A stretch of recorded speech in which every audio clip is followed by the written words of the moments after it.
اعوذ باللہ من الشیطان الرجیم بسم اللہ الرحمن الرحیم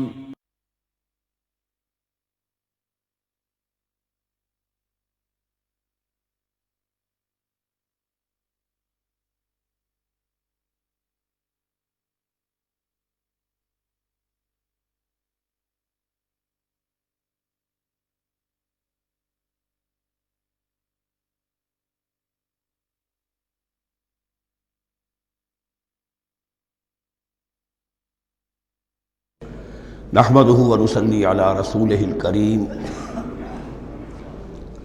اما بعد فاعوذ بالله من الشیطان الرجیم بسم اللہ الرحمن الرحیم لیس البر ان تولوا وجوہکم قبل المشرق والمغرب۔ یہ آیت قرآن مجید کی اس اعتبار سے عظیم ترین آیت ہے۔ نیکی کی حقیقت کیا ہے، اس کی جڑ کیا ہے، بنیاد کیا ہے، اس کی روح کیا ہے، اس کے مظاہر کیا ہیں۔ مظاہر میں اولین شے کون سی ہے، ثانین کون سی ہے، ثالثاً کون سی ہے، اور اس پر ایک پورا علم الاخلاق جو قرآن کا ایک مکمل کتاب تصنیف کی جا سکتی ہے۔ ایتھکس، قرآنک ایتھکس کے لیے یہ آیت ایک یوں سمجھیے کہ جڑ اور بنیاد ہے۔ لیکن یہ سمجھ لیں کہ یہ آیت یہاں آئی کیوں ہے۔ پس منظر میں وہی تحویل قبلہ ابھی ہے۔ تحویل قبلہ کے 4 رکوع 15، 16، 17، 18 یہ تو سالڈ ہے۔ اس سے پہلے 14ویں رکوع میں آیت تھی للہ المشرق والمغرب فأینما تولوا فثم وجہ اللہ۔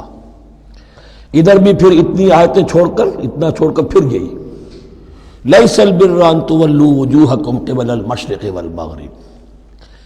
نیکی یہی نہیں ہے کہ تم اپنے چہرے مشرق اور مغرب کی طرف پھیر دو۔ یہ نہیں کہا یہ نیکی نہیں ہے، نیکی یہی نہیں ہے، یہ بھی نیکی ہے۔ جو ظاہر ہوگا نیکی کا وہ بھی نیکی ہے، لیکن اصل سے اس کا باطن ہے۔ باطن صحیح ہے، نیک ہے تو حقیقت میں نیکی نیک ہے، ورنہ نہیں۔ وَلَٰكِنَّ الْبِرَّ، بلکہ نیکی تو اس کی ہے۔ اب یہاں سے شروع ہوا جو نیکی کی جڑ ہے، بنیاد ہے۔ مَنْ آمَنَ بِاللَّهِ وَالْيَوْمِ الْآخِرِ وَالْمَلَائِكَةِ وَالْكِتَابِ وَالنَّبِيِّينَ۔ سب سے پہلے ایمان، تاکہ تصحیح نیت ہو جائے۔ یہ جو ایمان لائے اللہ پر، یعنی جو نیکی کر رہا ہے صرف اللہ سے اجر کا طالب ہے۔ والیوم الآخر، اور قیامت کے دن پر کہ اس کا کوئی اجر دنیا میں نہیں، صرف آخرت میں مطلوب ہے۔ ورنہ آدمی سوداگری کرے، دکانداری کرے، کپڑا بیچے، کچھ اور بیچے، دین تو نہ بیچے۔ دین کا کام کر رہا ہے تو اس کے لیے سوائے اخروی نجات کے اور سوائے اللہ کی رضا کے کوئی اور شے مقصود نہ ہو۔ والملائکۃ والکتاب والنبیین، اور ایمان لایا فرشتوں پر اور کتابوں پر اور انبیاء پر۔ یہ تینوں مل کر ایک یونٹ بنتے ہیں۔ فرشتہ لایا دین، کتاب بن گئی اور انبیاء پر آئی وہ کتاب۔ ایمان بالرسالت کا تعلق نیکی کے ساتھ یہ ہے کہ نیکی کا ایک مجسمہ تمہارے سامنے رہے، آئیڈیل، اسوہ۔ ایسا نہ ہو کہ اونچ نیچ ہو جائے۔ نیکیوں میں بھی ایسا ہوتا ہے، کوئی جذبات میں ایک طرف کو نکل گیا، کوئی جذبات میں ایک طرف کو نکل گیا۔ اس گمراہی سے بچنے کی ایک ہی شکل ہے کہ ایک مجسمہ مکمل، ایک اسوہ کاملہ سامنے ہو جس میں معتدل ہو تمام چیزیں، اور وہ ہمارے لیے اسوہ کاملہ محمد رسول اللہ کی شخصیت ہے۔ نیکی کے ظاہر کے لیے ہم انہیں معیار سمجھیں گے، جو شے جتنی ان کی سیرت میں ہے اس سے زیادہ نہ ہو، اس سے کم نہ ہو۔ کوشش یہ ہو، آئیڈیل یہ ہو کہ بالکل انسان حضور صلی اللہ علیہ وسلم کے اسوہ کاملہ کی پیروی کرے۔ وَلَٰكِنَّ الْبِرَّ مَنْ آمَنَ بِاللَّهِ وَالْيَوْمِ الْآخِرِ وَالْمَلَائِكَةِ وَالْكِتَابِ وَالنَّبِيِّينَ وَآتَى الْمَالَ عَلَىٰ حُبِّهِ ذَوِي الْقُرْبَىٰ وَالْيَتَامَىٰ وَالْمَسَاكِينَ وَابْنَ السَّبِيلِ، اور دیا اس نے مال یا دے وہ مال اس کی محبت کے علی الرغم، علی حبہ اللہ کی طرف نہیں ہے، علی حب المال، علی الرغم مال محبوب ہے پھر بھی وہ خرچ کر رہا ہے، ذوی القربہ قرابت داروں پر، والیتامى یتیموں پر، والمساکین محتاجوں پر، وابن السبیل مسافر پر، والسائلین اور مانگنے والوں پر، وفی الرقاب اور لوگوں کی گردنیں چھڑانے میں۔ گویا کہ نیکی کے مظہر میں اولین مظہر یہ ہے انسانی ہمدردی۔ اگر یہ نہیں ہے تو نیکی نہیں ہے۔ عبادات کے انبار لگے ہوں اور دل میں شقاوت ہو، انسان کو حاجت میں دیکھ کر دل نہ پسیجے، کسی کو تکلیف میں دیکھ کر تجوری کی طرف ہاتھ نہ بڑھے حالانکہ تجوری میں مال موجود ہو، تو وہ دین کی روح سے بالکل خالی ہے۔ یا آپ سورہ آل عمران میں پڑھیں گے لن تنالوا البر حتى تنفقوا مما تحبون، تم نیکی کے مقام کو پہنچ ہی نہیں سکتے جب تک کہ خرچ نہ کرو اس میں سے جو تمہیں پسند ہے۔ جس سے طبیعت گھبرا گئی، اکتا گئی، کپڑے میں جو بوسیدہ ہو گئے وہ دے دیے، حاتم طائی کی قبر کو لات مار دی، وہ نہیں، جو شے پسند ہے اگر اس میں سے نہیں دیتے تو نیکی کو پہنچ بھی نہیں سکتے، تمہیں ہوا بھی نہیں لگے گی۔ وَأَقَامَ الصَّلَاةَ وَآتَى الزَّكَاةَ، دیکھیے نماز اور زکوٰۃ اب آ رہے ہیں۔ یہ ہے حکمت دین کہ ایک ہے روح دین، وہ ہے ایمان، اور جو اس کے مظاہر ہے، مظہر اول انسانی ہمدردی، نمبر دوم ہے پھر نماز اور زکوٰۃ، اور یہاں زکوٰۃ کو علیحدہ ذکر کیا ہے، اور اس آیت کا حضور نے حوالہ دیا ان فی المال لحقا سوی الزکاۃ۔ دیکھو کچھ لوگوں نے سمجھا بس ہم نے زکوٰۃ نکال دی تو حق ادا ہو گیا پورا، بڑی بے وقوفی ہے۔ مال میں حق ہے زکوٰۃ کے سوا بھی، اور اب آپ نے یہ آیت پڑھی، دیکھو اس آیت میں کیا ہے، زکوٰۃ کا تذکرہ بعد میں ہو رہا ہے، وَآتَى الْمَالَ عَلَىٰ حُبِّهِ ذَوِي الْقُرْبَىٰ وَالْيَتَامَىٰ وَالْمَسَاكِينَ وَابْنَ السَّبِيلِ وَالسَّائِلِينَ وَفِي الرِّقَابِ وَأَقَامَ الصَّلَاةَ وَآتَى الزَّكَاةَ۔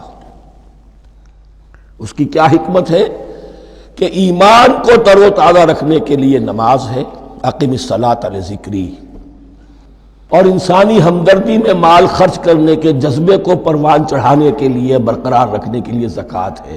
اتنا تو دو نا کم سے کم، بوتل کا منہ تو کھلے، کارک تو نکلے اس کا، اگر بوتل کا کارک نکل جائے گا تو شاید اس میں سے کچھ شربت اور بھی نکل آئے، تو زکوٰۃ ہے تو کارک کے مانند 2.5% ہے، کیا ہے، لیکن یہ کہ اس سے پھر کچھ اور بھی نکلے گا۔ جو زکوٰۃ بھی نہیں دیتا اس نے کیا کرنا۔ وَالْمُوفُونَ بِعَهْدِهِمْ إِذَا عَاهَدُوا، اور وہ کہ جو اپنے عہد کو پورا کرنے والے ہیں جب کوئی عہد کر لیں۔ سب سے بڑا عہد اللہ سے کیا، لست بربکم قالوا بلی، پھر عہد شریعت کا ہے کہ جو ہم نے کیا اللہ کے ساتھ، پھر آپس میں جو بھی معاہدے ہو جائیں، اور معاملات انسانی سارے کے سارے معاہدات کی شکل میں۔ شوہر اور بیوی کا معاملہ بھی ایک معاہدہ ہے، marriage is a social contract. شوہر کی ذمہ داریاں ہیں، اس کے فرائض ہیں، بیوی کی ذمہ داریاں اس کے فرائض ہیں، شوہر کے حقوق ہیں، بیوی کے حقوق ہیں۔ پھر جو بھی امپلائر امپلائی ریلیشن شپ ہے، معاہدہ ہے، کانٹریکٹ ہے۔ جو ہمارا آپ کا پولیٹیکل سسٹم ہے وہ بھی معاہدوں کے اوپر مبنی ہے، بڑا بزنس جو ہے وہ کانٹریکٹ پہ چلتا ہے۔ تو اگر ایک چیز پیدا ہو جائے کہ جو عہد کر لیا ہے اسے پورا کرنا ہے، تو ساری اسٹریم لائننگ ہو جائے گی تمام معاملات کی۔ وَالْمُوفُونَ بِعَهْدِهِمْ إِذَا عَاهَدُوا وَالصَّابِرِينَ فِي الْبَأْسَاءِ وَالضَّرَّاءِ وَحِينَ الْبَأْسِ، اور خاص طور پر صبر کرنے والے فقر و فاقہ میں، جنگ کی حالت میں اور تکلیف میں۔ یعنی ایک نیکی ہے بدھ مت کے بھکشوؤں کی نیکی، ایک نیکی یہ ہے، یہ نیکی باطل کو چیلنج کرتی ہے، یہ نیکی خانقاہوں تک محدود نہیں ہوتی، یہ نیکی صرف انفرادی سطح تک محدود نہیں رہتی۔ جو نیکی اللہ چاہتا ہے وہ یہ ہے کہ اب باطل کا سر کچلنے کے لیے میدان میں آؤ، اور جب باطل کا سر کچلنے کے لیے میدان میں آؤ گے تو خود بھی تکلیفیں اٹھانی پڑیں گی۔ صحابہ کرام کو بھی جانیں دینی پڑی ہیں، سینکڑوں صحابہ نے جام شہادت نوش کیا۔ تو آخری چوٹی کیا ہے، گویا کہ سمم بونم جس کو کہتے ہیں ایتھکس کے اندر، کہ اس نظریہ اخلاق میں سب سے اونچی منزل کون سی ہے، وہ سمم بونم جو ہے اسلام کا، والصابرین فی البأساء والضراء وحین الباس ولا تقولوا لمن يقتل فی سبیل اللہ اموات بل احیاء ولکن لا تشعرون۔ وہ آیت یاد کر لیجیے، اولئک الذین صدقوا، یہ ہیں لوگ جو سچے ہیں، دعوت و نیکوکاری کا بہت شوق ہے، یہ ہیں وہ لوگ کہ جو سچے ہیں، وَأُولَٰئِكَ هُمُ الْمُتَّقُونَ، اور یہی حقیقت میں متقی ہیں۔ تمہارے ذہنوں میں کوئی اور نقشے بیٹھے ہوئے ہیں، کوئی لباس ہے، وضاقتہ ہے، بس یہ بڑا متقی آدمی ہے۔ تقویٰ اس کا نام ہے، یعنی یہ پوری انسانی شخصیت کا ایک ہیولہ ہے، ایک پوری انسانیت کا ایک فرد کا نقشہ کھینچ دیا گیا کیریکٹر کا، اس کے اندر روح ایمان اور خارج میں اس ترتیب کے ساتھ دین کی یہ تقاضے اور نیکی کے یہ مظاہر موجود ہیں۔ اللہم ربنا اجعلنا منہم، اللہم ربنا اجعلنا منہم۔ اب اس کے بعد کچھ وہی جو معاملات انسانی ہیں اس پر اب بحث، جیسا کہ میں نے کہا تھا کہ ایک لڑی ہے شریعت کی، معاملات کی۔ یہ تو بڑے بڑے پھول جو تھے آیت الآیات اور آیت البر۔ یا ایھا الذین آمنوا کتب علیکم القصاص فی القتلی، اہل ایمان تم پر لازم کر دیا گیا ہے مقتولوں کا بدلہ لینا۔ قتلہ قتیل کی جمع بھی ہے اور مقتول سے یہ مصدر بھی ہو سکتا ہے کہ تمہارے لیے یعنی اس معاملے میں سہل انگاری صحیح نہیں ہے۔ انسانی تمدن کی جڑ کٹتی ہے جب کسی معاشرے کے اندر انسان کا خون بہانا عام ہو جائے، تمدن کی جڑ کٹ جائے گی۔ تو قصاص تم پر واجب ہے۔ یا ایھا الذین آمنوا کتب علیکم القصاص فی القتلی الحر بالحر والعبد بالعبد والانثى بالانثى۔ ایک آزاد کی جگہ آزاد ہی قتل کیا جائے گا۔ آزاد میں قتل کیا ہے تو ظاہر بات ہے وہ آزاد ہی اس کی جگہ قتل ہوگا۔ یہ نہیں وہ کہے میرا غلام لے جاؤ، میرے 2 غلام لے لو، نہیں۔ والعبد بالعبد، اور عبد کی جگہ عبد ہی ہوگا، جس نے قتل کیا وہی قتل کیا جائے گا۔ والانثى بالانثى، اور اگر قتل کرنے والی عورت ہے تو وہ عورت ہی قتل ہوگی۔ اس میں چونکہ وہاں بہت سے رواج مختلف تھے، بہت سے معیار بھی مختلف تھے۔ اگر اوسی خزرجی کو قتل کر دے تو 1/3 خون بہا، 3 گنا خون بہا، اور خزرجی اوسی کو قتل کرے تو 1/3 خون بہا، یہ ان کا قانون تھا۔ اسی طرح یہ کہ آزاد میں اور غلام میں فرق تھا، لیکن ہماری شریعت میں اگرچہ یہ طویل بڑا مضمون ہے اور اس میں کافی فقہا کے اقوال ہیں مختلف، لیکن امام ابو حنیفہ رحمۃ اللہ علیہ کا قول یہی ہے کہ تمام مسلمان آپس میں کفو ہیں، برابر ہیں، لہذا یہاں کوئی فرق نہیں کیا جائے گا قتل کے مقدمات میں۔ فمن عفی لہ من اخیہ شیء فاتباع بالمعروف واداء الیہ باحسان، پھر جس کو معاف کر دیا جائے کوئی شے اس کے بھائی کی جانب سے، یعنی جو مقتول ہے اس کے ورثاء اگر کہتے ہیں صاحب ہم اس کی جان بخشنے کو تیار ہیں، چاہے وہ خون بہا لے لیں یا ویسے ہی معاف کر دیں، تو جو بھی کچھ خون بہا طے ہوا ہو اداء الیہ باحسان فاتباع بالمعروف، تو اس کی پیروی کی جائے معروف طریقے پر اور ادائی کی جائے خوبصورتی کے ساتھ۔ ذالک تخفیف من ربکم ورحمہ، یہ تمہارے رب کی طرف سے تخفیف ہے، آسانی کی ہے اور رحمت ہے، اور اس کی رحمت ہونا بہت واضح ہے۔ اگر یہ شکل نہ ہو تو پھر قتل در قتل کا سلسلہ جو ہے وہ جاری رہتا ہے، لیکن اگر یہ ہو گیا کہ قاتل کو لا کے سامنے کھڑا کر دیا، لو بھائی اب تمہارے ہاتھ میں اس کی جان ہے، چاہو تو یہ قتل کر دیا جائے گا، چاہو احسان کرنا چاہو بخشنا چاہو ویسے ہی بخش دو، چاہو تو خون بہا لے لو۔ اس سے کیا ہوگا کہ وہ دشمنیوں کا جو دائرہ ہے وہ پھر سمٹ جاتا ہے، بڑھتا نہیں۔ اس میں بڑی رحمت ہے اللہ کی طرف سے۔ قانون جو ہے اسلام میں قتل کا، اس میں مدعی ریاست نہیں ہوتی۔ آج کل ہمارے ہاں غلطی یہ ہے، مدعی ریاست بن جاتی ہے۔ یہ مدعی ہوتا ہے یہاں پر جو بھی مقتول کے ورثاء ہیں، اور کسی کو صدر کو کیا، صدر کے باپ کو بھی اختیار نہیں ہے کہ کسی قاتل کو معاف کر دے۔ قاتل کو معاف کرنے کا جو اختیار ہے وہ صرف مقتول کے ورثاء کو ہے، کوئی صدر نہیں کر سکتا۔ ہمارے دستور میں ہے، پوری شرع پوری شک موجود ہے۔ فمن اعتدى بعد ذلك فله عذاب علیم، اور جو اس کے بعد بھی حد سے تجاوز کرے گا تو اس کے لیے دردناک اور بہت بڑا عذاب ہوگا۔ وَلَكُمْ فِي الْقِصَاصِ حَيَاةٌ يَا أُولِي الْأَلْبَابِ لَعَلَّكُمْ تَتَّقُونَ، اور اے ہوش مندو قصاص میں زندگی ہے تمہارے لیے۔ ایک روحانی تصور ہے معاف کر دینا اچھا ہے، اسلام بھی کہتا ہے ان تعفوا وتصفحوا وتغفروا فإن اللہ غفور رحیم، لیکن قتل کے مقدمات میں سہل انگاری جو ہے وہ اچھی نہیں ہے، پیروی شدت کے ساتھ ہونی چاہیے تاکہ اس سے آگے قتل کا سلسلہ بند ہو۔ وَلَكُمْ فِي الْقِصَاصِ حَيَاةٌ يَا أُولِي الْأَلْبَابِ لَعَلَّكُمْ تَتَّقُونَ، تاکہ تم بچ سکیں۔ اب کوتبہ علیکم دوبارہ آ گیا۔ یہ کوتبہ کے لفظ کو سمجھ لیجئے، جہاں بھی کوئی شے فرض کی جائے گی، لازم کی جائے گی، وہ کوتبہ ہے۔ اسی لیے شریعت کے لیے قرآن مجید میں جو لفظ ہے الکتاب، الکتاب اس معنی میں کہ اس میں شریعت خداوندی پوری کی پوری موجود ہے۔ کوتبہ علیکم، کوتبہ علیکم اذا حضر احدکم الموت ان ترک خیرا الوصیۃ للوالدین والاقربین بالمعروف، تم پر واجب کر دیا گیا، فرض کر دیا گیا، جب تم میں سے کسی کی موت کا وقت آ جائے، اگر وہ کوئی خیر مال چھوڑ رہا ہو، دولت چھوڑ رہا ہو، تو اس کے لیے فرض کر دیا گیا وصیت کرنا اپنے والدین کے حق میں اور رشتہ داروں کے حق میں انصاف کے ساتھ۔ ابھی چونکہ قانون وراثت نازل نہیں ہوا تھا، یہ ابتدائی قدم اٹھایا گیا۔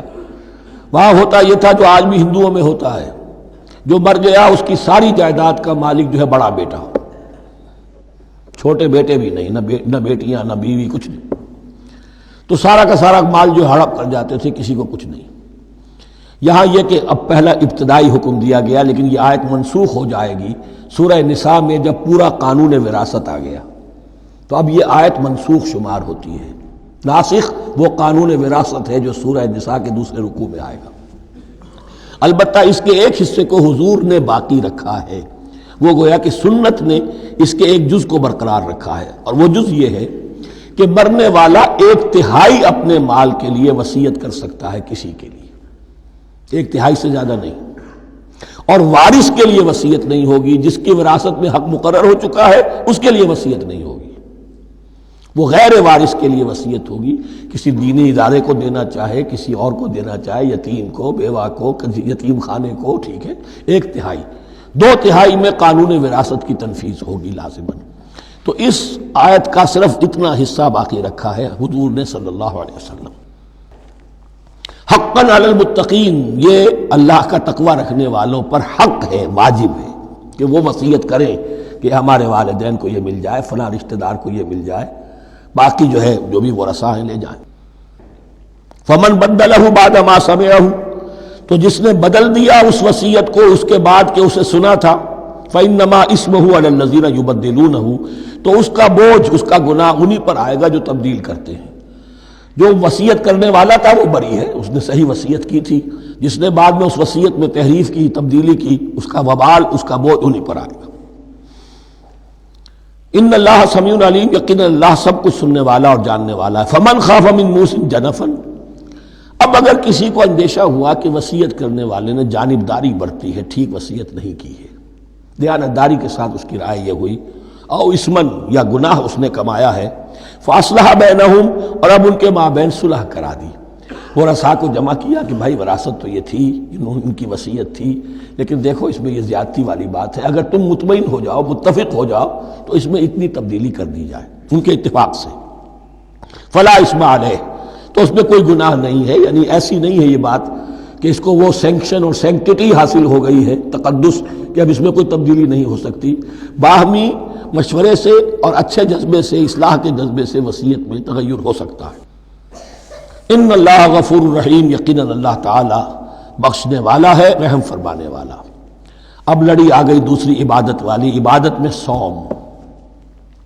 جہاں تک نماز کا ذکر ہے تو وہ تو مکی صورتوں میں اس کا بے تحاشا مرتبہ ذکر موجود ہے، لیکن یہاں جو ہے معاملہ صوم، اس سے پہلے مکی دور میں صوم کا کہیں کوئی تذکرہ ہی نہیں، نہ عربوں میں اس کا رواج تھا۔ یہ لفظ بھی عربی زبان میں تھا گھوڑوں کے لیے، گھوڑے روزہ رکھتے تھے، رکھتے کیا تھے بیچارے، انہیں رکھوایا جاتا تھا، کیونکہ عربوں کا جو معاملہ تھا وہ لوٹ مار، غارت گری، اور اس کے لیے انہیں چاہیے تیز رفتار سواری، جاؤ حملہ کرو، لوٹو مارو اور بھاگو۔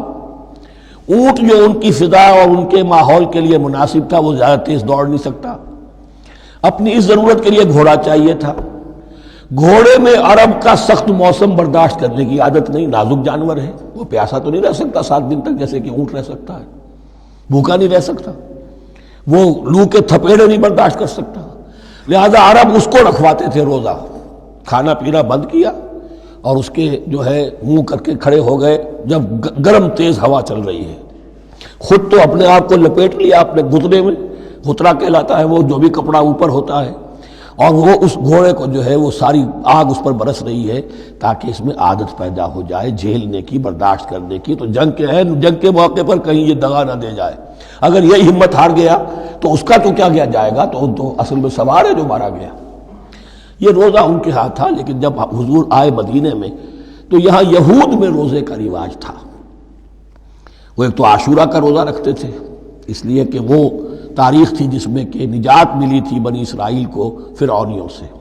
پہلے یہ کہ ہر مہینے میں 3 روزے، اب اگر 30 کے 30 روزے ایک ہی مہینے میں فرض کر دیے گئے ہوتے اور وہ ہوتے جون جولائی کے تو جان نکل جاتی. بہترین تدبیر یہ کی گئی ہر مہینے میں، اور یہ موسم سارے آ رہے ہیں اس میں. پھر کچھ عرصے کے بعد یہ رمضان کا روزہ فرض کیا گیا.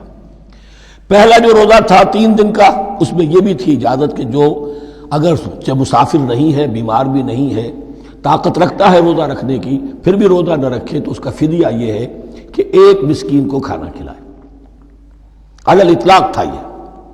جب رمضان کے روزے کی فرضیت ہو گئی تو اب یہ فدیہ نہیں ہے. البتہ حضور نے اس کو باقی رکھا ایسے شخص کے لیے جو بہت بوڑھا ہے، یا کوئی خاتون بہت بوڑھی ہے برداشت نہیں کر سکتی، یا کوئی بیمار ہے، کسی سخت ایسی بیماری میں ہے کہ روزہ اس کے لیے جان کے لیے ہلاکت کا اندیشہ ہو سکتا ہے، اس کے لیے فدیہ برقرار رکھا. عام طور پر صحت مند شخص جو مسافر بھی نہ ہو اس کے لیے یہ رعایت ختم ہو گئی. یہ ہے ان آیات کی تعبیر جس پر میں پہنچا ہوں، اور بہت پہلے پہنچ گیا تھا، لیکن چونکہ اکثر مفسرین نے یہ بات نہیں لکھی ہے تو میں جھجکتا رہا. لیکن بعد میں مجھے معلوم ہوا کہ مولانا انور شاہ کاشمیری رحمۃ اللہ علیہ کی رائے یہی ہے، تو مجھے اعتماد ہو گیا. اور پھر مجھے اس کا ذکر جو ہے یہ تفسیر کبیر میں امام راضی کے ہاں بھی مل گیا کہ متقدمین کے ہاں یہ رائے موجود تھی کہ پہلی 2 آیتیں جو ہیں اس روزے سے متعلق یہ رمضان کے روزے سے متعلق نہیں ہیں، بلکہ وہ 3 ہر مہینے کی 13، 14 اور 15 ایام 20 کے روزے حضور نے بعد بھی رکھے ہیں نفلاً، لیکن شروع میں یہ 3 روزے رکھنے کا حکم دیا گیا تھا. پہلی 2 آیتیں اس 6 آیتوں پر مشتمل رکوع، اور یہ ایک عجیب مقام ہے. قرآن مجید کے احکام بہت دفعہ ہے، نماز کے احکام قرآن میں بہت دفعہ ہیں، کہیں وضو کا ہے، کہیں تیمم کا ہے، کہیں اور نماز خوف کا ہے، مختلف جگہوں پر. لیکن صوم کی عبادت پر یہ 6 آیات کامل ہیں، مکمل ہیں. اس کی حکمت، اس کی غرض و غایت، اس کے احکام سب کے سب اس میں آ گئے. اب پہلی 2 آیتیں کون سی ہیں؟ یا ایھا الذین آمنوا کتب علیکم الصیام کما کتب علی الذین من قبلکم لعلکم تتقون. اے ایمان والو، تم پر بھی فرض کیا گیا روزہ رکھنا، جیسے کہ فرض کیا گیا تھا تم سے پہلوں پر، تاکہ تمہارے اندر تقوی پیدا ہو جائے. وہ جنگ کے لیے کرواتے تھے گھوڑوں کو تیار، تمہیں تقوی کے لیے اپنے آپ کو تیار کرنا ہے. بھوک کو قابو میں رکھ سکو، شہوت کو قابو میں رکھ سکو، پیاس کو برداشت کر سکو. اللہ کی راہ میں جنگ کے لیے تمہیں نکلنا ہوگا، اس میں بھوک بھی آئے گی، پیاس بھی آئے گی. اپنے آپ کو تیار کرو جہاد کے لیے. اور یہ بات واضح ہو جائے گی اگلے رکوع سے قتال کی بحث شروع ہو جائے گی. روزے کی یہ گفتگو ہو رہی ہے تمہیداً قتال کے لیے، جیسے گھوڑوں کو تیار کیا جاتا تھا، صوم رکھوایا جاتا تھا قتال کے لیے. ایام معدودات، گنتی کے چند دن ہیں. یہ گویا کہ ثبوت ہے اس کا کہ یہ 2-3 دن سے زیادہ. معدود جو ہے وہ عربی زبان میں 9 سے زیادہ نہیں ہو سکتا. معدودہ جب آئے گا، ایام معدودات یہ جمع جو ہے جمع قلت کہلاتی ہے. معدودات، معدودہ بڑی سے بڑی رقم ہو سکتی ہے، لیکن معدودات جمع قلت ہے. گنتی کے چند روز ہیں. فمن کان منکم مریضا، ان میں بھی یہ رعایت ہے کہ جو تم میں سے بیمار ہو، او علی سفر، یا سفر پر ہو، فعدۃ من ایام اخر، تو وہ تعداد پوری کر لے دوسرے دنوں میں. وعلی الذین یطیقونہ، اور جو اس کی طاقت رکھتے ہوں، فدیۃ طعام مسکین، وہ فدیہ دیں 1 مسکین کا کھانا کھلانا. ان آیات کی تفسیر میں جیسا کہ میں نے عرض کیا مفسرین کے بہت سے اقوال ہیں، اب میں اس کی بحث میں نہیں جا سکتا. جو میں نے اپنے مطالعے کے بعد رائے قائم کی ہے میں صرف وہی بیان کر رہا ہوں کہ اس وقت، اور یہ امام راضی کے الفاظ ہیں، کہ یہ فرضیت الگ تعیین نہیں تھی بلکہ الگ تخییر تھی. فرض تو ہے روزہ، لیکن اس کا بدل بھی دیا جا رہا ہے. اگر تم نہیں رکھنا چاہتے تو تم 1 مسکین کو کھانا کھلا دو. تو گویا کہ تدریجاً انہیں لانا تھا، چونکہ اس بات کے وہ پہلے سے عادی نہیں تھے. فمن تطوع خیرا فهو خیر اللہ، اور جو اپنی جی سے، اپنی مرضی سے خیر کرنا چاہے تو اس کے لیے خیر ہے. روزہ بھی رکھے اور مسکین کو کھانا بھی کھلائے، دونوں کام کرے، تو اس میں کوئی رکاوٹ تو نہیں، اس کے لیے بہتر ہوگا. وَأَن تَصُومُوا، اور دیکھو اگر روزہ رکھو، خیر لکم ان کنتم تعلمون، یہ تمہارے لیے بہتر ہے اگر تم جانو. اب یہاں بھی ایک طرح کی رعایت کا انداز ہے. اب آ رہی ہیں 2 آیتیں جو خاص رمضان کے روزے سے متعلق ہیں، حکمت اور غرض و غایت. پھر ایک آیت طویل آئے گی احکام، اور پھر ایک آیت آئے گی لٹمس ٹیسٹ. یہ 6 آیتیں. شہر رمضان الذی انزل فیہ القرآن، رمضان کا مہینہ وہ ہے جس میں قرآن نازل کیا گیا. ہدی للناس وبینات من الہدی والفرقان، لوگوں کے لیے ہدایت اور ہدایت کے بھی روشن بینات باتیں، والفرقان اور حق و باطل میں فرق کر دینے والی چیز۔ فمن شہد منکم الشہر، تو جو کوئی بھی پائے اس مہینے کو، یا جو شخص بھی مقیم ہو اس مہینے میں، مسافر نہ ہو، فلیصم، اس پر لازم ہے کہ روزہ رکھے۔ اس پر اب وہ وجوب علی التخییر ختم ہو گیا، اب وجوب علی التعیین، اب یہ لازم ہے، یہ رکھنا ہے۔ ایک رعایت باقی رکھی، ومن کان مریضا او علی سفر فعدۃ من ایام اخر، جو بیمار ہے یا یہ کہ سفر پر ہے وہ تعداد پوری کر لے دوسرے دنوں میں۔ یرید اللہ بکم الیسر ولا یرید بکم العسر، اللہ تمہارے ساتھ آسانی چاہتا ہے، سختی نہیں چاہتا۔ یہ لوگ اپنے اوپر سختیاں جھیلتے ہیں، شدید جو ہے سفر کے اندر بھی روزہ رکھے ہوئے، حالانکہ یہاں اجازت دی ہوئی ہے۔ یہ بلکہ حضور نے ایک مرتبہ ایک سفر میں کافی سرزنش کی، کچھ ایک جہاد اور قتال پہ نکلے تھے، لیکن کچھ لوگوں نے اس سفر میں بھی روزہ رکھ لیا۔ نتیجہ یہ ہوا کہ سفر کے بعد جہاں منزل میں اب جا کر خیمے لگانے تھے وہ نڈھال ہو کر گر گئے، جن لوگوں کا روزہ نہیں تھا انہوں نے پھر وہ خیمے لگائے، منزل کا کام کیا۔ تو حضور نے فرمایا کہ لیس من البر الصیام فی السفر، روزے رمضان اس میں سفر میں روزہ رکھنا کوئی نیکی کا کام نہیں ہے۔ لیکن ہمارا تصور اور ہے، 105 بخار چڑھا ہوا ہے، روزہ نہیں کھولوں گا میں، روزہ تو میں نے رکھا ہوا ہے، یا روزہ تو میں نہیں چھوڑوں گا۔ حالانکہ جہاں رعایت اللہ کی ہے اس رعایت سے فائدہ نہ اٹھانا ایک طرح کا کفران نعمت ہے۔ وَلِتُكْمِلُوا الْعِدَّةَ، لیکن تمہیں عدت اور تعداد اب پوری کرنی ہوگی۔ وہ جو تھی ایک رعایت کہ فدیہ دے کر فارغ ہو جاؤ، وہ نہیں ہے۔ وَلِتُكَبِّرُوا اللَّهَ عَلَىٰ مَا هَدَاكُمْ، اور تاکہ تم تکبیر کرو اللہ کی اس پر کہ جو اس نے ہدایت تمہیں عطا فرمائی۔ وَلَعَلَّكُمْ تَشْكُرُونَ، اور تاکہ تم شکر کر سکو اس نعمت عظمیٰ کا جو قرآن حکیم کی شکل میں تمہیں دی گئی ہے۔ اس موضوع پر میرا کتابچہ عظمت صوم اور عظمت صیام و قیام قرآن، اس میں یہ سارے مضامین تفصیل سے آئے ہیں، کیا حکمت ہے، کیا غرض و غایت ہے، کیا مقصد ہے، اور آخری منزل کیا ہے، وَإِذَا سَأَلَكَ عِبَادِي عَنِّي فَإِنِّي قَرِيبٌ۔ مطلوب تو یہ ہے کہ تمہارا جو یہ جسم حیوانی ہے یہ کچھ کمزور پڑے، روح ربانی جو تم میں پھونکی گئی ہے اسے تقویت حاصل ہو۔ دن میں روزہ رکھو، اس حیوانی وجود کو ذرا کمزور کرو، دباؤ اس کے تقاضوں کو، رات کو کھڑے ہو جاؤ، اللہ کا کلام سنو اور پڑھو، تاکہ تمہاری روح کی آبیاری ہو، اس پر حیات، آب حیات کا ترشح ہو۔ نتیجہ کیا نکلے گا؟ تمہارے اپنے اندر سے ایک پیاس ابھرے گی، وَإِذَا سَأَلَكَ عِبَادِي عَنِّي فَإِنِّي قَرِيبٌ، تقرب الی اللہ کا جذبہ پیدا ہوگا۔ تو اے نبی، جب میرے بندے، ایسے بندے آپ سے میرے بارے میں سوال کریں، ان کو بتا دیجئے میں قریب ہوں، دور نہیں ہوں۔ یہ حقوق انسانی کا میرے نزدیک دنیا میں سب سے بڑا میگنا کارٹا ہے۔ اللہ اور بندے کے درمیان کوئی فصل نہیں ہے، فصل اگر ہے تو تمہاری اپنی خباثت ہے، اگر تمہاری نیت میں فساد ہے، حرام خوری تو کرنی ہی کرنی ہے، تو اب کس منہ سے اللہ سے دعا کرو گے؟ پھر جاؤ گے کسی پیر کے پاس، آپ دعا کر دیجئے، یہ نذرانہ حاضر ہے؟ یہ طریقہ کیا ہے؟ انسان کا نفس حائل ہے اور کوئی نہیں، ورنہ ہم تو مائل بے کرم ہیں، کوئی سائل ہی نہیں، راہ دکھنا ہے کسی رہنمی منزل ہی نہیں، کوئی پوپ نہیں، کوئی پنڈت نہیں، کوئی پادری نہیں، کوئی پیر نہیں، کوئی نہیں، جب چاہو اللہ سے ہم کلام ہو جاؤ۔ اس سے بڑا حق کیوں خالق و مخلوق میں حائل رہے پردے؟ پیران کلیسا کو کلیسا سے اٹھا دو، میرا ہر بندہ جب چاہے جہاں چاہے مجھ سے ہم کلام ہو جائے۔ ہاں شرط ہے اس کی، وہ شرط آگے آ رہی ہے، اجیب دعوت الداعی اذا دعان، میں تو ہر پکارنے والے کی پکار سنتا ہوں، اور سنتا نہیں جواب دیتا ہوں، اور صرف جواب نہیں دیتا، قبول کرتا ہوں۔ اجابت میں یہ تینوں چیزیں موجود ہیں۔ اور اذا دعان، جہاں مجھے پکارے جب پکارے، there and then میں موجود ہوں۔ لیکن شرط کیا ہے؟ فَلْيَسْتَجِيبُوا لِي، انہیں بھی تو میرا کہنا ماننا چاہیے، یہ یک طرفہ بات نہیں ہوگی۔ فاذکرونی اذکرکم، تم مجھے یاد رکھو گے تو میں تمہیں یاد رکھوں گا۔ یہ دو طرفہ معاملہ ہے۔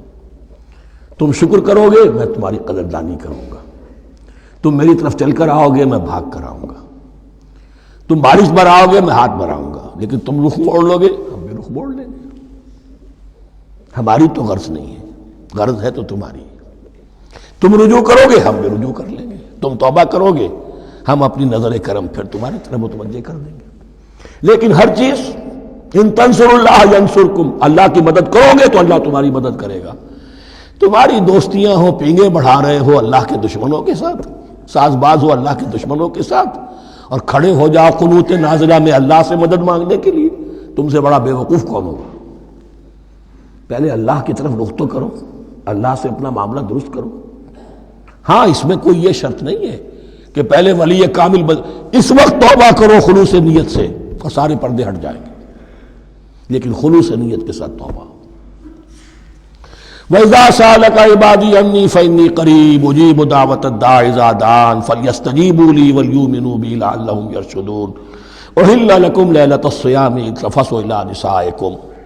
اب یہ ہے احکام کی آیت، بڑی طویل ہے، کیونکہ یہود کے ہاں شریعت میں روزہ جو ہے شروع ہو جاتا تھا شام کو ہی، اور رات بھی روزے میں شامل تھی، تو تعلق زن و شو بھی نہیں ہو سکتا، اور کوئی سحری وحری کا تصور نہیں تھا، جیسے ہی سوئے رات شروع روزہ شروع، اب اگلے دن تک غروب آفتاب تک روزہ رہے گا۔ ہمارے ہاں روزے میں نرمی کی گئی ہے، ایک تو یہ کہ رات کو اس سے خارج کر دیا، روزہ دن کا ہے، اور رات کے وقت تعلق زن و شو بھی ہے، کھانا پینا بھی ہے، جو پابندیاں روزے کی ہیں وہ سب اٹھ گئی۔ لیکن ہو یہ رہا تھا کہ لوگ سمجھ رہے تھے کہ شاید وہی جو احکام ہیں یہود کے ہاں شاید وہی ہمارے ہاں بھی ہیں، اس لیے وہ ایسا بھی ہوتا تھا اپنے جذبات میں بیویوں سے مقاربت کرتے تھے، لیکن دل میں سمجھتے تھے کہ ہم نے غلط کام کیا ہے۔ یہاں اب ان کو اطمینان دلایا جا رہا کہ نہیں، احل لکم لیلۃ الصیام الرفث الی نسائکم، حلال کر دیا گیا ہے تمہارے لیے روزے کی راتوں میں اپنی بیویوں کے پاس جانا۔ ہن لباس لکم وانتم لباس لہن، وہ پوشاک ہے تمہارے لیے، تم پوشاک ہو ان کے لیے۔ بڑا بلیغ کنایا ہے یہ، جیسے لباس میں اور جسم میں کوئی پردہ نہیں ہے، لباس ہی تو پردہ ہے نا، لباس میں اور جسم میں تو کوئی پردہ نہیں، ایسے ہی بیوی میں اور شوہر میں کوئی پردہ نہیں۔ ہن لباس لکم وانتم لباس لہن۔ ویسے بھی انسان کے اخلاق کی حفاظت کرنے والی، مرد کے اخلاق کی حفاظت کرنے والی بیوی ہے، بیوی کے اخلاق کی حفاظت کرنے والا مرد ہے۔ وہ مجھے اقبال کا شعر یاد آ رہا تھا، تعلیم نئی ہو کہ پرانی، نسوانیت زن کا نگہباں ہے فقط مرد، نہ پردہ نہ تعلیم نئی ہو کہ پرانی، نسوانیت زن کا نگہباں ہے فقط مرد۔ بہرحال ایک دونوں کے لیے وہ ایک ضرورت بھی ہے، ان کی پردہ پوشی بھی کرتے ہیں ایک دوسرے کی، اور اس طریقے سے لباس کی جو ہے اس میں کنایا کیا گیا۔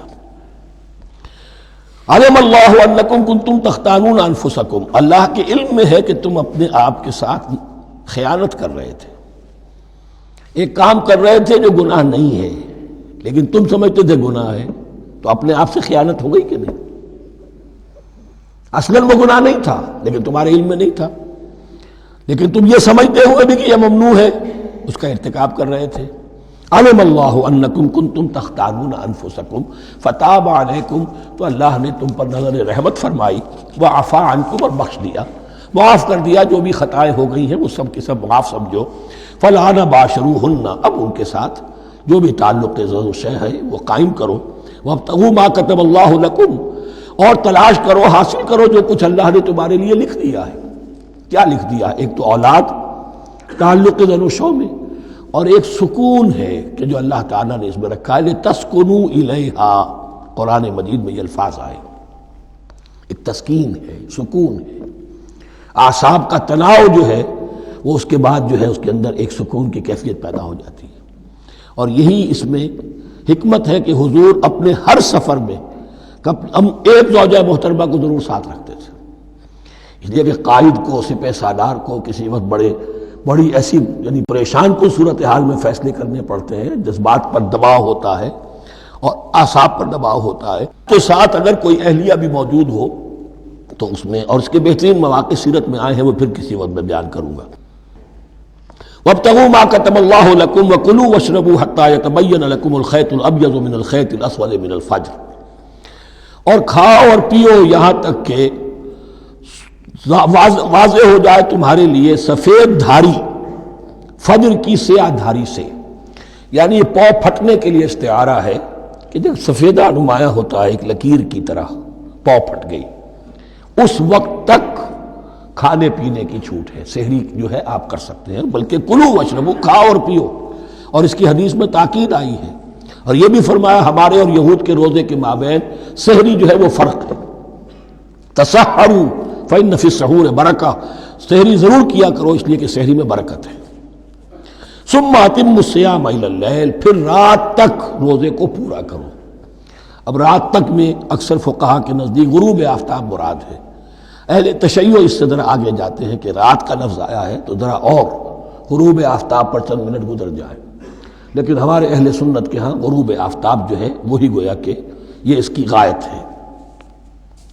وَلَا تُبَاشِرُوهُنَّ وَأَنْتُمْ عَاكِفُونَ فِي الْمَسَاجِدِ، لیکن یہ رعایت جو تمہیں دی جا رہی ہے اس میں ایک استثناء ہے، جب تم معتکف ہو مسجدوں میں تو پھر اپنی بیویوں سے کوئی تعلق قائم نہ کرو۔ وَلَا تُبَاشِرُوهُنَّ، مت ان سے مباشرت کرو، وَأَنْتُمْ عَاكِفُونَ فِي الْمَسَاجِدِ، جبکہ تم مسجدوں میں اعتکاف میں ہو، آخری عشرے میں جو اعتکاف ہوتا ہے۔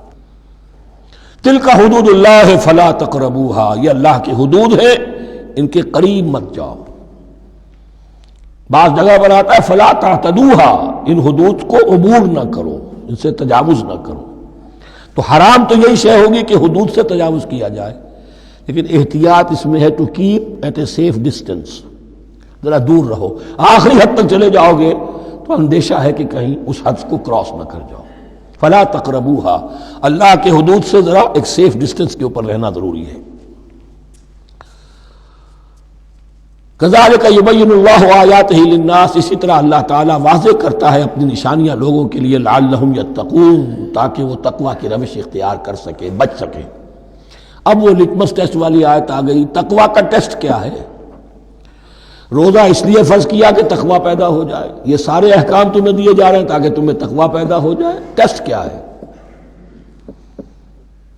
تقوی کا لٹمس ٹیسٹ عقل حلال،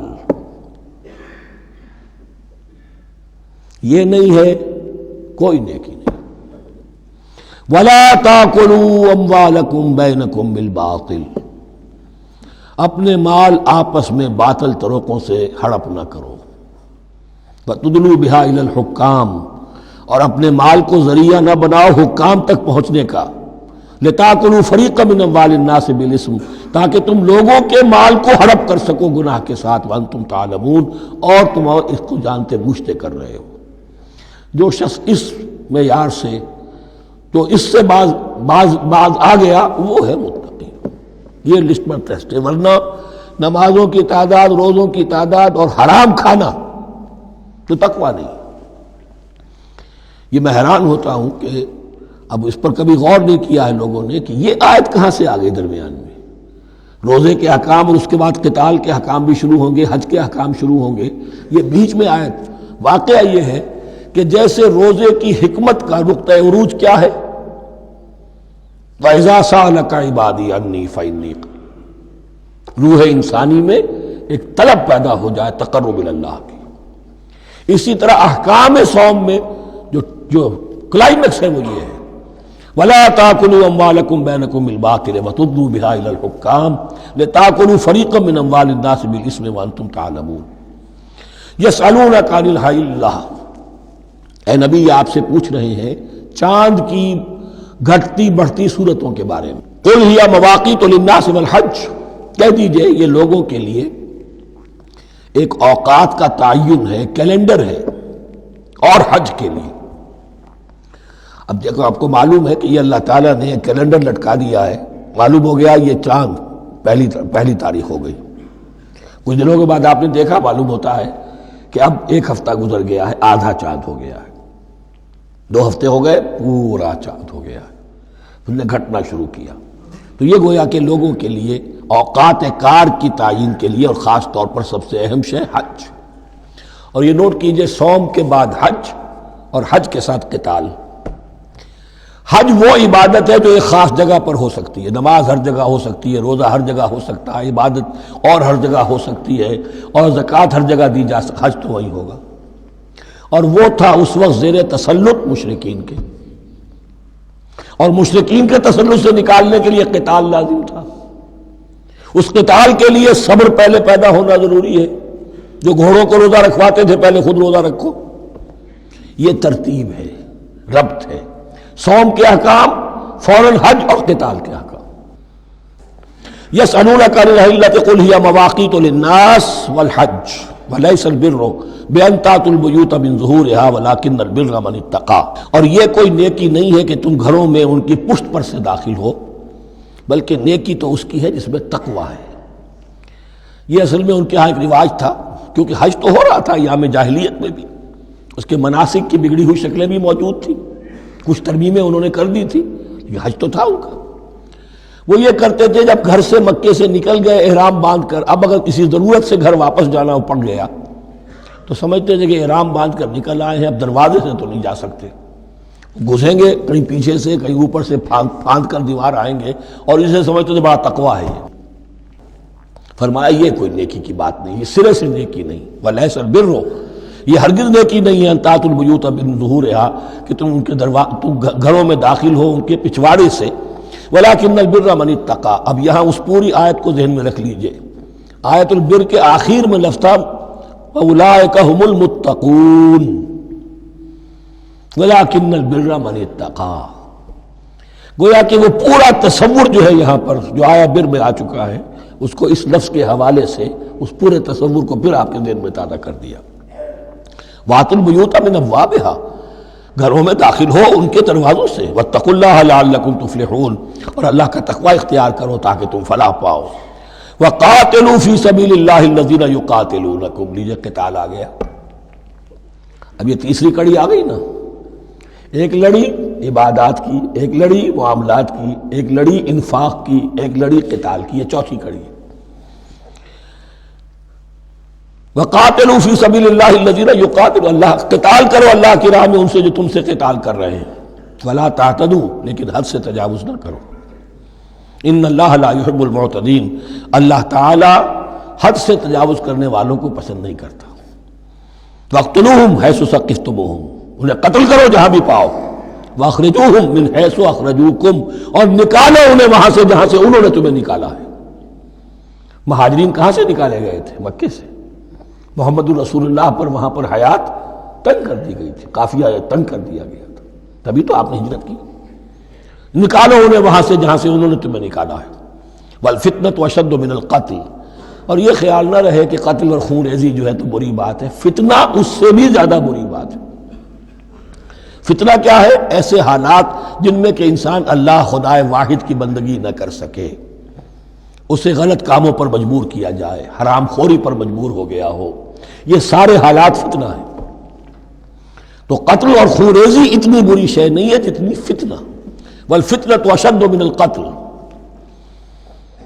ولا تقاتلوهم عند المسجد الحرام حتى يقاتلوكم فيه، ہاں مسجد حرام وہ چونکہ اسے تو امن کی جگہ بنا دیا گیا ہے، ان سے جنگ مت کرو مسجد حرام کے پاس جو بھی حرم کا علاقہ ہے، حتیٰ یقاتلوکم، یہاں تک کہ وہ خود تم سے قتال کریں اس میں۔ فَإِن قَاتَلُوكُمْ، پھر اگر وہ تم سے قتال کرتے ہیں، جنگ کرتے ہیں، فَاقْتُلُوهُمْ، تو قتل کرو انہیں۔ كَذَلِكَ جَزَاءُ الْكَافِرِينَ، یہی بدلہ ہے کافروں کا۔ وَفَإِنِ انتهوا فَإِنَّ اللَّهَ غَفُورٌ رَحِيمٌ، اگر وہ باز آ جائے تو اللہ غفور اور رحیم ہے۔ وَقَاتِلُوهُمْ حَتَّى لَا تَكُونَ فِتْنَةٌ وَيَكُونَ الدِّينُ لِلَّهِ۔ اب جب یہ جنگ کا مرحلہ شروع ہو گیا ہے دعوت محمدی کے سلسلے میں صلی اللہ علیہ وسلم، تو مسلمانوں جان لو ایک دور تھا 12-13 برس تک تمہیں حکم تھا کفو ایدیکم، مارے کھاؤ ہاتھ نہ اٹھاؤ۔ اب یہ نیا دور ہے، آ گیا ہے، تمہاری دعوت و تحریک جو ہے وہ نئے دور میں داخل ہو گئی ہے۔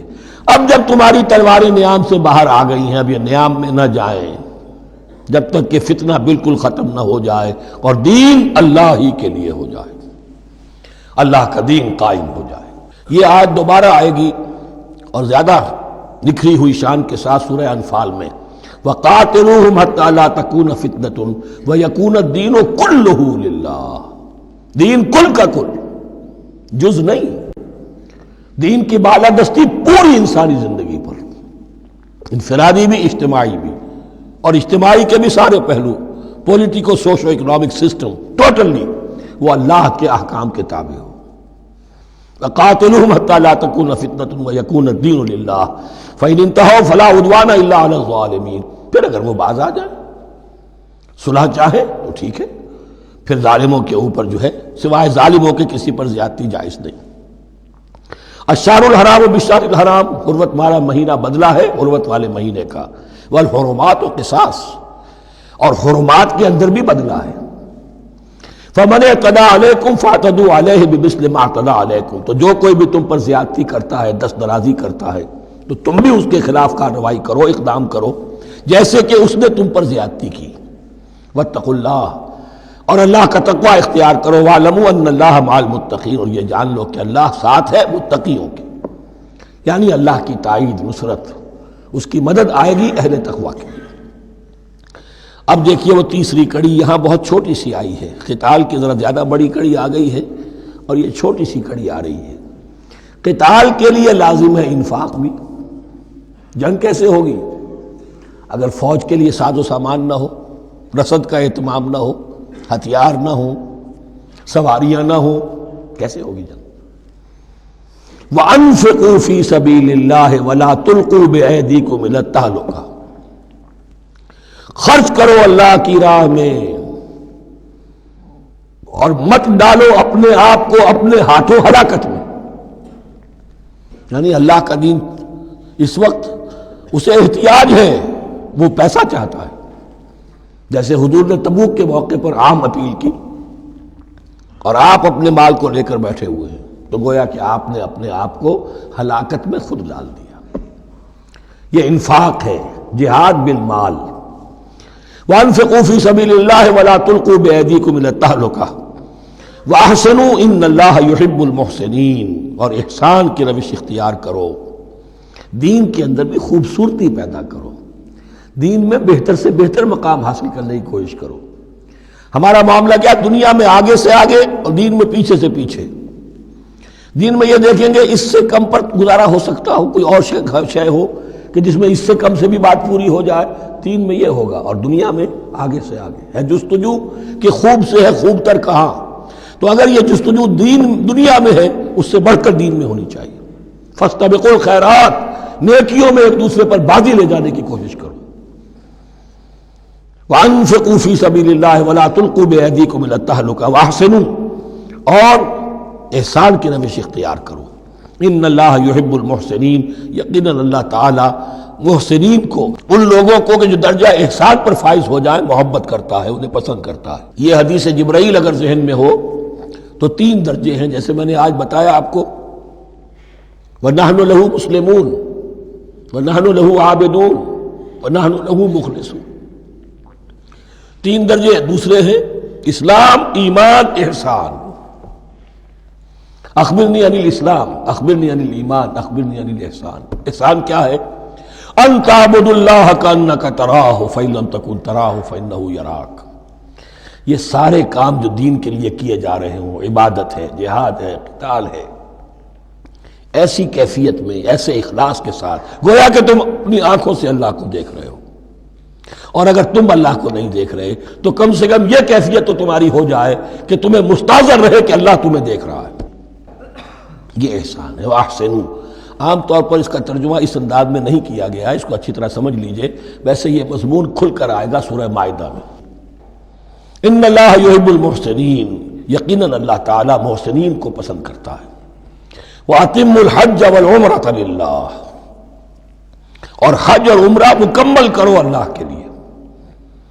اب جو عمرے کے لیے احرام تو باندھ لیا جائے گا مدینے سے 7 میل باہر نکل کر ہی، حج مکمل تو ہوگا جب طواف بھی ہوگا، وقوف عرفہ بھی ہوگا، سارے اس کے جو بھی مناسک ادا کیے جائیں گے۔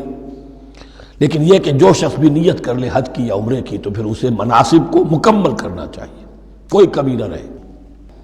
فَإِنْ أُحْصِرْتُمْ، اگر تمہیں گھیر لیا جائے، روک دیا جائے، جیسے کہ سن 6 میں ہو گیا، صلح حدیبیہ کرنی پڑی، مشرکین مکہ اڑ گئے، نہیں داخل ہونے دیں گے۔ اگر تمہارا گھیراؤ ہو جائے فمستیسر من الہدی، تو جو بھی تم قربانی پیش کر سکو پیش کر دو۔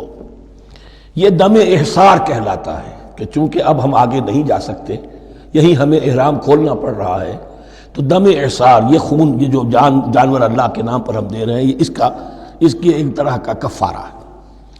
وَلَا تَحْلِقُوا رُؤُوسَكُمْ حَتَّى يَبْلُغَ الْهَدْيُ مَحِلَّهُ، اور اپنے سر اس وقت تک نہ مونڈو جب تک کہ وہ ہدی کا جانور جو ہے وہ محل تک، یعنی جو بیت الماء جہاں پر جا کر ذبح ہونا ہے وہاں پہنچ نہ جائے۔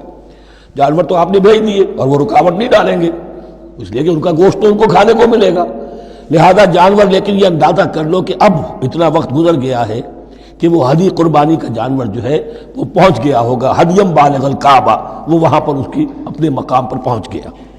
فمن کان منکم مریضا او بہ اذی من راسہ، تو جو کوئی بھی تم میں سے ہو بیمار یا اس کے سر میں کوئی تکلیف ہو، کوئی زخم ہو، اور اس کی وجہ سے یہ ہے کہ وہ حجامت کرانی ضروری ہو جائے، بال کاٹنے ضروری ہو جائیں، ففدیۃ من صیام او صدقۃ او نسک، تو پھر فدیہ دینا پڑے گا۔ اگر اس ہدی کے جانور کے کعبے تک پہنچنے سے پہلے تمہیں اپنے بال کاٹنے پڑے، حجامت کرانی پڑی، تو فدیہ ہوگا۔ یہ جو ہے دم جنایت کہلاتا ہے، یعنی ایک جو کمی رہ گئی ہے اس کی تلافی کے لیے۔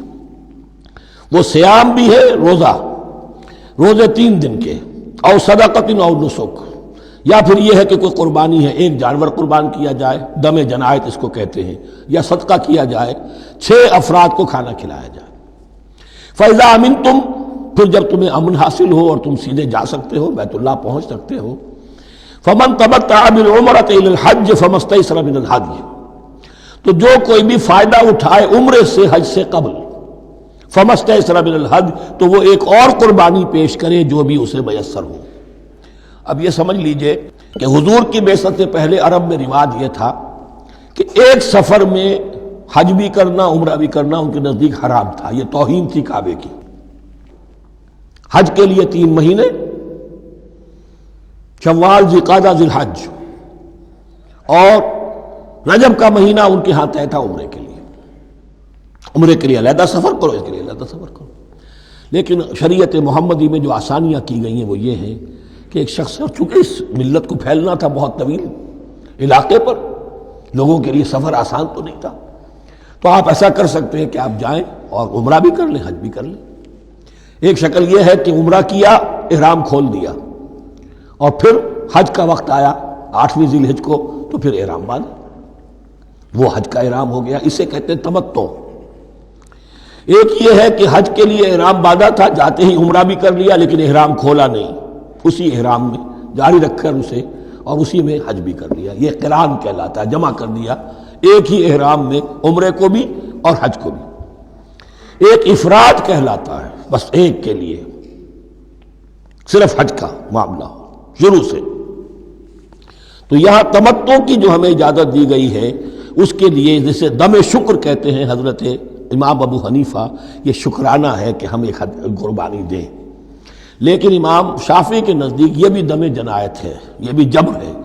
چنانچہ امام ابو حنیفہ کے نزدیک یہ قربانی جو دی جاتی ہے اس کا گوشت قربانی دینے والا بھی کھا سکتا ہے 1/3 کے درجے میں، لیکن امام شافعی کے نزدیک نہیں، یہ ایک صدقے کے اور اس کے دم جنایت کے قریب کی شے ہے، اس کا گوشت جو ہے قربانی دینے والا خود نہیں کھا سکتا۔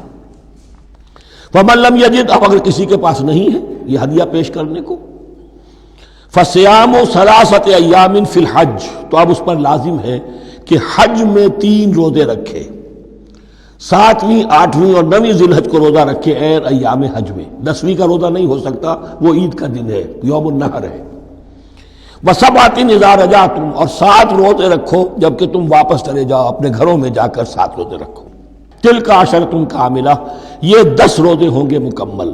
ذَلِكَ لِمَن لَّمْ يَكُنْ أَهْلُهُ حَاضِرِ الْمَسْجِدِ الْحَرَامِ، لیکن یہ رعایت کہ حج اور عمرہ ایک ہی سفر میں کر لیا جائے اور ایک ہی احرام میں کر لیا جائے، یا 2 احراموں میں کیا جائے، یا یہ کہ ان دونوں کو جمع کرنے کی شکل جو ہے، یہ ایک رعایت ہے کن کے لیے؟ ذَلِكَ لِمَن لَّمْ يَكُنْ أَهْلُهُ حَاضِرِ الْمَسْجِدِ الْحَرَامِ، جس کے اہل و عیال مسجد حرام کے قریب نہیں رہتے، دور سے آ رہے ہیں، تو ظاہر بات ہے کہ ان کے لیے رعایت ہوگی۔ وَاتَّقُوا اللَّهَ، اللہ کا تقوی اختیار کرو، وَاعْلَمُوا، اور جان لو، ان اللہ شدید العقاب، یقیناً اللہ تعالی سزا دینے میں بھی بہت سخت ہے۔ بارک اللہ لی ولکم فی القرآن العظیم ونفعنی وإیاکم بالآیات والذکر الحکیم۔